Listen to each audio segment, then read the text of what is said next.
Hello বন্ধুরা, তোমরা সবাই কেমন আছো? আশা করি ভালোই আছো। আজ আমি তোমাদের জন্য আরও একটি ভূতের গল্প নিয়ে এসেছি। তোমরা যারা ভূতের গল্প পছন্দ করো, আশা করি গল্পটি তোমাদের পছন্দ হবে। তো চলো এবার আমরা গল্পে চলে যাই। স্বপ্নচাপা, রীতা বসু।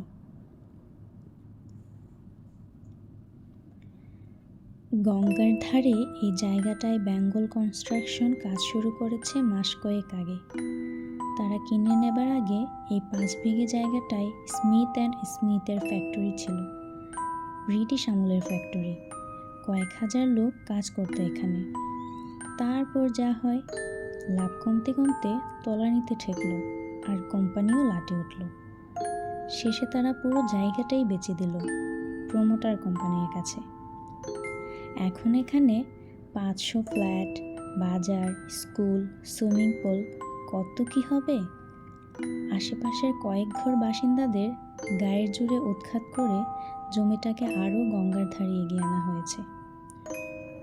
পুলক ম্যানেজার হয়ে সাইটে আসছে কয়েকদিন ধরে। কলকাতা থেকে আসা বাস ট্রেন ধরে আসতে তার 2 ঘন্টা লাগলেও এখানে একবার পৌঁছে মনটা ভালো হয়ে যায়। এখনও তেমন করে কাজ শুরু হয়নি। চারিদিকে লোহালক্কর, ইট, বালি, সিমেন্টের বস্তা স্তূপ হয়ে পড়ে আছে। 150 বছর আগে কারখানা কর্মীদের পরিবার নিয়ে এখানে একটা গ্রাম গড়ে উঠেছিল। এখন সেই পুরো জায়গাটায় আবার সব রকম আধুনিক সুযোগ সুবিধা নিয়ে একটা অন্যরকম গ্রাম তৈরি হবে।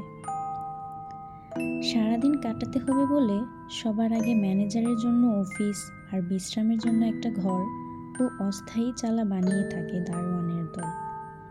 এই 5 বিঘে জায়গার কাছাকাছি গঙ্গা আর ডোবাজমি ছাড়া এখনো পর্যন্ত আর কিছু নেই। হিসেব নিকেশের মতো নিরস কাজের ফাঁকে পুলকের ভালো লাগে কবিতা পড়তে, ছবি আঁকতে। সেই জন্য এই কাজটা তার ভালোই লাগে। লোকজনের ভিড় হবার আগে বেশিরভাগ সাইটই অবশ্য এরকম। তবে এই জায়গাটার বাড়তি আকর্ষণ গঙ্গার ছলাৎ ছলাৎ শব্দ। কাল সকাল 10টার মধ্যেই বড় কর্তা আগারওয়াল আসবেন বলে পুলক আজ রাতটা আর কলকাতায় ফিরবে না। রাত্রিবেলা দারোয়ানদের সঙ্গে ডাল রুটি খেয়ে অনেক রাত পর্যন্ত গঙ্গার ধারে বসে থাকতে পারবে ভেবে পুলক মনে মনে খুশি হলো। সন্ধে হতে না হতেই দারোয়ানের দল খাওয়া দাওয়া সেরে ঘরের মধ্যে ঢুকে গুলতানি করছে। চারিদিকে ঝিঝি আর মাঝে মাঝে রাতচরা পাখির ডাক ছাড়া জায়গাটা হঠাৎ এত বেশি নিস্তব্ধ হয়ে গেল যে পুলকের মনে হলো সে বোধহয় অন্য কোনো গ্রহে বাস করছে। কত রকম সাইটে সে রাত কাটিয়েছে, কিন্তু এইরকম ঘন জমাট চাপ বাঁধা অন্ধকার সে আগে কখনো দেখেনি। ঘড়িতে মাত্র 8টা বাজে, অথচ মনে হচ্ছে নিশুতি রাত। ঘরের হলদে আলোটা মিটমিট করছে, যে কোনো সময় নিভে যাবে। এই আলোতে পড়তে ইচ্ছে করছে না। দিনের আলোয় নদীর ধারে গিয়ে বসে থাকার কল্পনায় যে আনন্দ ছিল, এই ঘুটঘুটে অন্ধকারে তা অসম্ভব বলে মনে হলো। দারোয়ানদের ঘর থেকেও কোনো সাড়া শব্দ আসছে না। সবকটা ঘুমিয়ে পড়লো নাকি? পুলক ঘর থেকে বেরিয়ে ওই দিকে যাবার জন্য এগোতেই তীব্র চাপা ফুলের গন্ধ ভেসে এলো। পুলক একটু অবাক হলো। এই বিশাল জায়গায় ছড়ানো ছেটানো 2-1টা চাপা গাছ থাকতেই পারে, কিন্তু গন্ধের এই তীব্রতা চাপার বন হলেই সম্ভব। অথচ সকালবেলা কিছুই তার চোখে পড়েনি। অন্ধকারে 1 হাত দূরের জিনিস দেখা যায় না, কিন্তু গন্ধটা এত তীব্র যে সেটাই যেন তার হাত ধরে পথ দেখিয়ে নিয়ে যেতে লাগলো। চাপা ফুলের গন্ধটা যখন নাকে এসে লেগেছিল, তখন মনে হয়েছিল যেন সামনেই আছে গাছটা।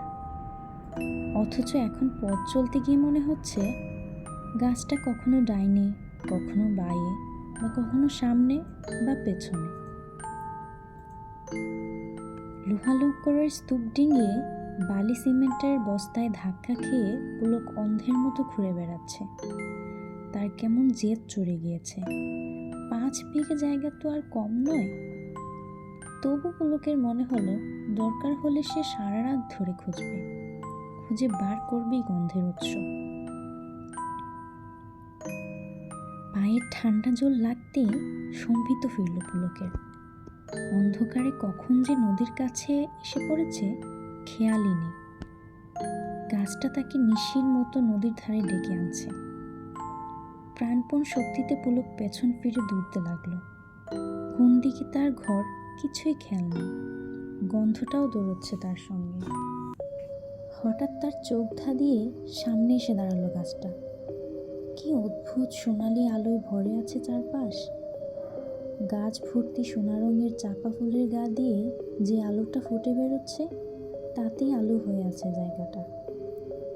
গাছের নিচে একটা মেয়ে বসে আছে, তার মাথায় লম্বা ঘোমটা, শাড়ির ফাঁকে একটা হাত শুধু বেরিয়ে আছে, সেই হাতে একরাশ চাপা ফুল।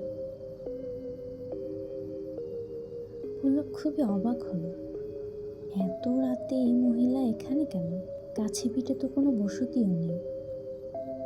পুলক কাছে গিয়ে জিজ্ঞেস করলো, আপনি কে? কোত্থেকে আসছেন? হাসির শব্দ এলো ঘুমটার ভেতর দিয়ে। কোথা থেকে আবার আসবো, এখানেই তো থাকি। পুলক শুনেছিল ঝামেলা ঝঞ্ঝাট মিটিয়ে জায়গাটা পুরো খালি করে ফেলা হয়েছে, কেউ রয়ে গেলে মুশকিল। সে আবার জিজ্ঞেস করলো, এখানে মানে ঘর কোথায়? মহিলা হাত তুলে দেখালো, ওই দিকে। অন্ধকারের মধ্যে সেটা কোন দিকে পুলক বুঝতে পারল না। ঘুমটাটা একইভাবে মুখটাকে আড়াল করে রেখেছে। পুলক শুধু মহিলার হাতটা দেখতে পাচ্ছে। সে গলাটা একটু গম্ভীর করে বলল, যাই হোক, এভাবে আর এদিকে আসবেন না। গাছটা কেটে জায়গাটা সাফ করে কাজ শুরু হবে শিগগিরই। কথাটা শেষ হওয়ার আগে প্রবল হাওয়ায় চাপার ডাল নড়ে উঠল। লম্বা লম্বা সোনালি আলোর বাল্বের মতো চাপা ফুল ঝরে পড়ল মাটির উপর। মহিলার কথাগুলো গুম গুম শব্দ করে যেন পুলকের কানে তালা ধরিয়ে দিল। এই গাছটা কাটা চলবে না। চন্দননগরের বাগান বাড়িতে এসে থাকবার সময়ে রবি ঠাকুর কতবার এসেছেন আমাদের এই বাড়িতে। বউ ঠাকুরানীর হাট লিখছিলাম তখন, ঠিক এই জায়গায় বসে পড়ে শোনাতেন। চলে যাবার আগে নিজের হাতে এই গাছটা পুঁতেছিলেন। সেই থেকে এই গাছ আমরা রক্ষা করছি গুপ্তধনের মতো। পুলকের শিরদাঁড়া দিয়ে একটা ঠান্ডা জলের স্রোত বয়ে গেল। এই কি শুনছে সে? প্রায় 130 বছর আগের ঘটনা প্রত্যক্ষদর্শী হিসেবে বর্ণনা করছেন এই মহিলা। সে একটু ঝুঁকে পড়ে ভদ্রমহিলার মুখটা দেখার চেষ্টা করলেও পারল না।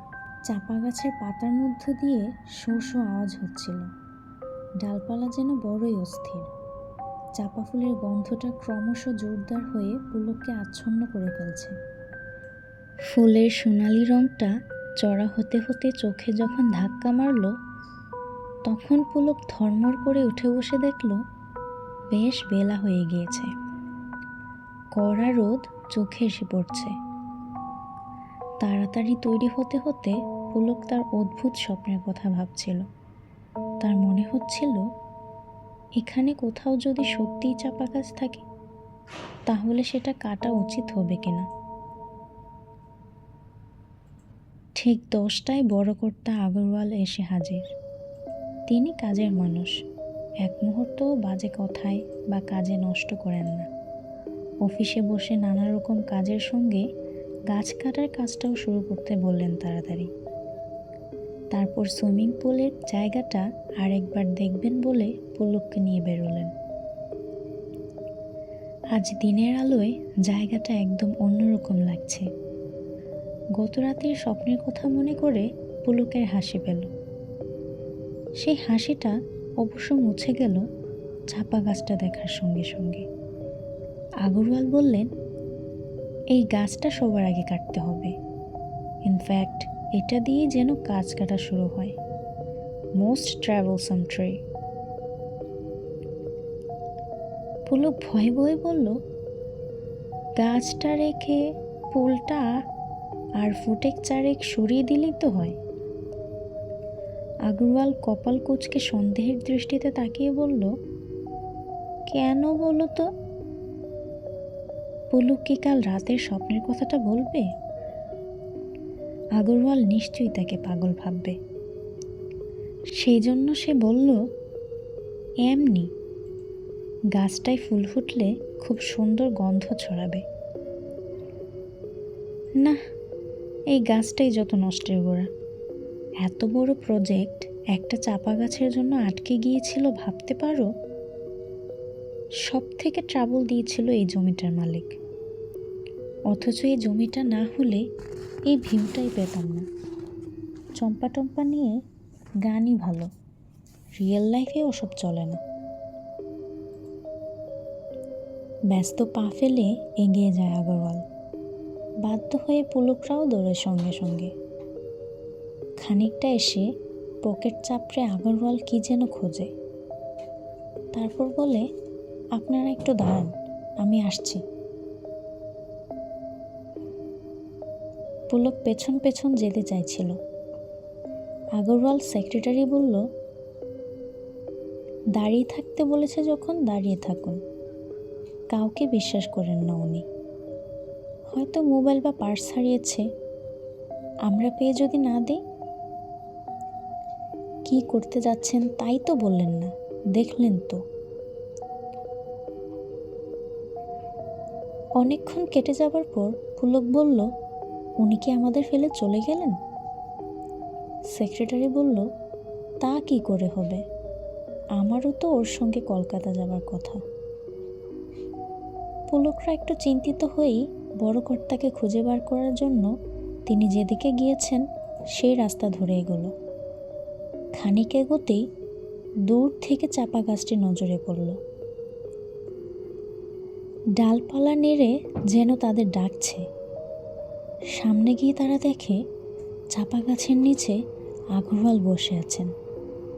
মাথাটা পাশে হেলে আছে, হাতের মুঠোয় একরাশ চাপা ফুল। আধ খোলা চোখে ফুলগুলোর দিকেই চেয়ে আছেন। দেখেই বোঝা যাচ্ছে শরীরে প্রাণ নেই। সেক্রেটারি বলল, ম্যাসিভ হার্ট অ্যাটাক। হার্টের একটু প্রবলেম ছিল, তবে এত তাড়াতাড়ি চলে যাবেন সেটা ভাবিনি। আগরওয়ালার স্মৃতিকে সম্মান জানাতে তার পরিবার গাছটা না কাটার সিদ্ধান্ত নিল। কর্মবীর আগরওয়ালার অকাল মৃত্যুকে স্মরণ করে গাছটার নিচে একটা বেদি বাঁধিয়ে দেওয়া হলো। এখনো সকাল সন্ধে সুগন্ধ ছড়িয়ে কনক চাপা ঝরে পড়ে।